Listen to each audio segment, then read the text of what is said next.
आप किसी कारोबारी लेन देन में या आप किसी को कर्ज देते हैं तो उससे आप चेक वसूल करते हैं। तो जब आप ये चेक लेकर बैंक में जाते हैं और बैंक वाला कहता है कि इसमें इस अकाउंट में अमाउंट नहीं है और आपको चेक वापस कर देता है, यानी कि चेक बाउंस हो जाता है, तो फिर आप थाने जाकर जिसने आपको ये चेक दिया था उसके ख़िलाफ़ आप 489F का पर्चा दर्ज करवाते हैं और आप ये समझते हैं कि इसको 3 साल की सज़ा होगी और मेरी रकम वापसी हो जाएगी। आप सही समझते हैं, लेकिन अगर आप इन 3 चीज़ों को फॉलो नहीं करते तो आप किसी भी किस्म की कानूनी कार्रवाई नहीं करवा सकते। फ़र्स्ट ऑफ़ ऑल ये है कि जब भी आप किसी से चेक वसूल करें तो आप अपना नाम चेक के ऊपर लिखवाएं।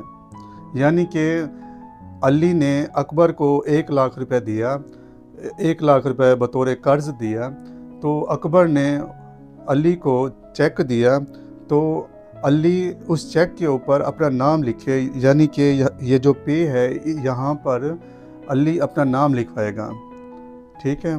दूसरी बात ये है कि जब चेक पर एक डेट लिख दी गई है, मिसाल के तौर पर 2 जुलाई लिखा हुआ है, तो 6 महीने के अंदर, इस डेट के 6 महीने के अंदर इस चेक को बाउंस करवाना लाजमी है। आपका बेशक उस बंदे के साथ लेन देन चल रहा है और आप समझते हैं कि अभी ज़रूरत ही नहीं है कानूनी कार्रवाई की, लेकिन आप इन 6 महीने के अंदर इस चेक को लाजमी बैंक से बाउंस करवा लें, क्योंकि जब चेक बाउंस होगा तो FIR होगी।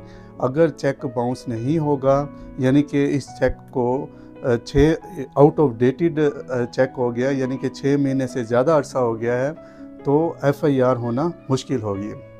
तीसरी बात यह है कि चेक के पीछे guarantee card, security card, guarantee cheque, security cheque, ज़मानती चेक, इस तरह के अल्फाज पीछे जो फ्रॉडी लोग होते हैं वो लिख देते हैं। इसका मतलब ये होता है कि जब आम तौर पर लोग किस्तों पर जब इंस्टॉलमेंट पर कोई सामान लेते हैं तो वहाँ पर गारंटी चेक देते हैं, या जो थर्ड पर्सन होता है, 2 लोगों के दरमियान एक मायदा हो रहा होता है, तो थर्ड पर्सन बतौर सिक्योरिटी चेक किसी को चेक देता है, उसके ऊपर किसी भी किस्म की कानूनी कार्रवाई नहीं होती। अगली बार आप किसी से भी चेक लें तो आप पीछे देख लें कि उसके ऊपर ऐसे अल्फाज पीछे ना लिखे हो, गारंटी चेक, सिक्योरिटी चेक, ज़मानती चेक, इसके ऊपर किसी भी किस्म की कानूनी कार्रवाई नहीं होगी। और इसके अलावा जो फ्रॉडी लोग होते हैं वो चेक के ऊपर किसी भी किस्म की ओवर राइटिंग कर देते हैं, या फिर उसको बार बार है ना कटिंग कर देते हैं। जब चेक के ऊपर ओवर राइटिंग या कटिंग होगी तो चेक बाउंस नहीं होगा। इसके अलावा आजकल एक और भी फ्रॉड आया हुआ है। इस चेक के ऊपर लिखा होता है कि फ़ोटो अकाउंट। इसका मतलब ये है कि जब तक जिसने आपको चेक दिया है वो बैंक में नहीं आता तो चेक ना तो बाउंस होता है और ना ही चेक कैश होता है। और सबसे आखिरी बात यह है कि जब भी आप किसी से माली लेन देन करें तो वहाँ पर आप स्टाम्प पेपर लाजमी लिखवाएं या फिर कागजी कार्रवाई लाजमी करें। एक मायदा होना चाहिए कि मैंने इस शख्स को 1 लाख रुपए दिया या बड़ी अमाउंट कुछ भी दिया या कोई भी लेन देन किया है, तो बतौर कागज़ आपके पास एक सबूत होना चाहिए जो आप अदालत में पेश कर सकें कि ये एक मुआहदा हम दोनों ने मिलकर किया था, तो इसके ऊपर आपकी कानूनी कार्रवाई होगी। ये आपका बतौर एविडेंस होगा इस चेक के अलावा।